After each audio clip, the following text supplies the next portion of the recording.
Good morning, students. Today we are going to start chapter number 5, periodic classification of elements. In this chapter we are going to cover what is periodic table, need for classification of elements, Dobereiner triads, Newland's law of octaves, Mendeleev's periodic table, modern periodic table, and trends in modern periodic table. But in today's class we are just going to cover first three topics. Our first topic is introduction to periodic table, or we can say what is periodic table. It is a tabular display of elements organized on the basis of atomic number, electronic configuration and chemical properties. Means we have a table that in which elements are placed according to their atomic number, electronic configuration and their chemical properties. In previous class we have already studied about the matter, and matter is present in the form of elements, compounds and mixtures, and all these elements contain atoms of only one type. At present we have 118 elements. Around the year 1800 only 30 elements were known, and all those elements had different properties.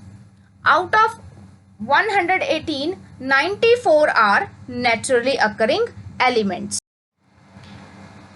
As scientists discovered different elements, they gather information about them, about their properties, and they started looking for some pattern so that they can put it into that pattern, and we can study about them easily.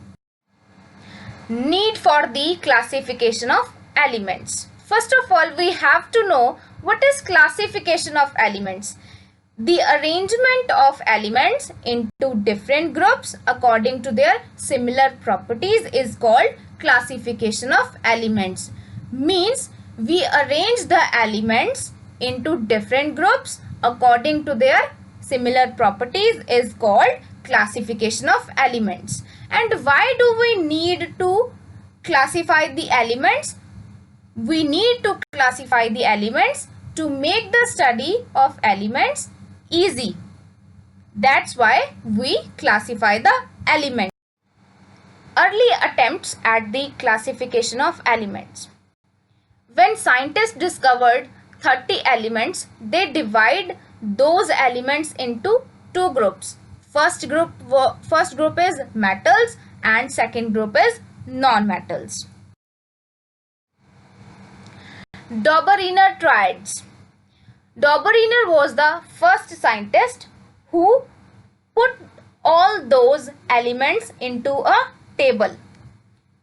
He arranged the elements in order of increasing order of their atomic masses into groups, and he made a group of 3 elements, and those groups were called triads.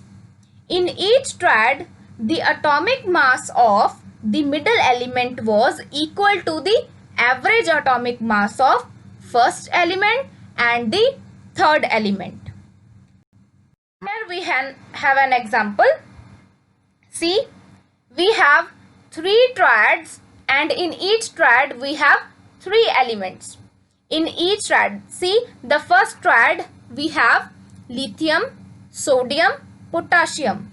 Lithium has 7 atomic mass, potassium has 39 and sodium has 23. What Dobereiner did, he took number 7 of lithium and number 39 of potassium. He add them and divide them by 2, and what was arithmetic mean? That was 23. You can also do it and you will find the answer is 23, and that 23 number is the atomic mass of sodium.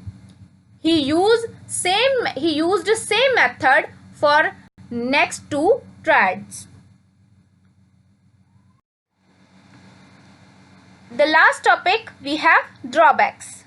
Dobereiner has some drawbacks. What was the drawbacks? All the known elements, means at his time 30 elements were known, but he could not be correctly arranged them into triads. That was the only drawback of his table. Now, this is your homework. You have to solve these two questions, and you also, first of all, you have to read page number 79 and to 80 for your better understanding. Thank you.